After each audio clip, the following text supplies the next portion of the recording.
Bonjour et bienvenue à tous pour une nouvelle vidéo sur la chaîne Gaming et Pop Culture. Donc aujourd'hui, avec les récentes annonces faites sur le film Jurassic World 3, j'ai décidé de revenir sur la saison 3 de la série dont la suite entretiendrait visiblement un lien étroit avec ce troisième volet, j'ai nommé bien sûr Camp Cretaceous. Je commencerai avec une partie sans spoiler, puis je rentrerai comme d'habitude dans une partie plus à risque pour ceux n'ayant pas vu la série. Pour ce qui est de mon avis global sur cette troisième saison de la série animée, eh bien, que dire si ce n'est qu'enfin on rentre dans le vif du sujet. Si les deux premières saisons avaient peut-être été vues par beaucoup comme une simple série d'aventures pour les jeunes, cette troisième saison change pour ainsi dire du tout au tout, avec une atmosphère beaucoup plus sombre, des enjeux plus conséquents et donc plus intéressants, mais également des dialogues mieux écrits et plus matures. À croire que cette petite opération de survie parvient enfin à faire grandir et mûrir un petit peu nos protagonistes. En somme, je continue encore et toujours à vous recommander cette série et c'en est tout pour cette partie sans spoiler. Attaquons-nous maintenant aux détails et aux théories.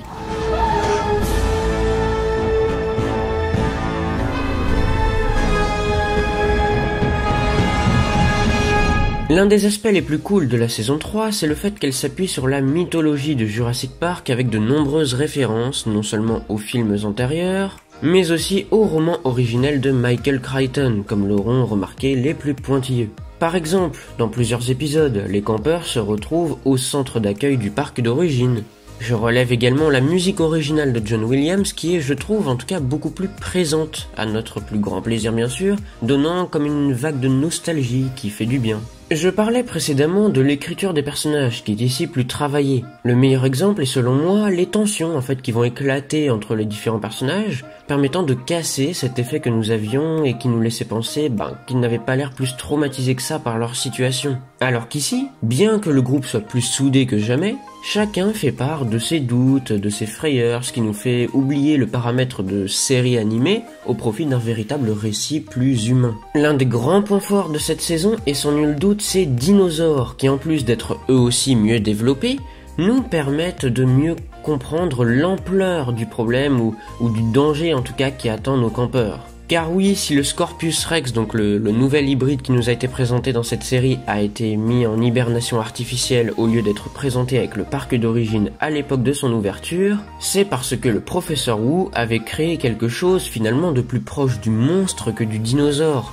Avec ses habilités, sa férocité et son intelligence, il aurait pu déstabiliser à lui seul toute la chaîne alimentaire et par extension tout l'environnement de l'île. Un corps athlétique lui permettant d'aller jusqu'à escalader des arbres, une mâchoire puissante et bien sûr des épines empoisonnées que l'on doit au poisson scorpion dont il partage certains brins d'ADN. Rien que pour en savoir plus sur cette mystérieuse créature, je vous conseille de suivre la série Netflix qui devient malgré les apparences de base plus intéressante de saison en saison. J'aimerais désormais vous partager une petite théorie personnelle et apparemment je ne suis pas du tout le seul à y avoir pensé. À bord de leur bateau, les campeurs tentent d'atteindre le Costa Rica comme on le voit à la fin de la saison pour retourner à la civilisation. Pourtant, de ce qui nous a été dit, les campeurs ont encore quelques belles embûches sur leur chemin, et d'après la carte que je vous affiche à l'écran, la théorie la plus plausible est qu'ils dévient de leur cap et se retrouvent sur Isla Sorna, qui tout comme Isla Nublar est toujours peuplée de dinosaures, dont un que j'affectionne tout particulièrement, le Spinosaure. Peut-être même que le groupe pourrait se retrouver face aux vestiges du crash d'avion dont nous avions été témoins dans Jurassic Park 3, avant de se retrouver face à bien pire. Je dirais que du moment que l'atmosphère de cette saison 3 est conservée dans la suivante, moi,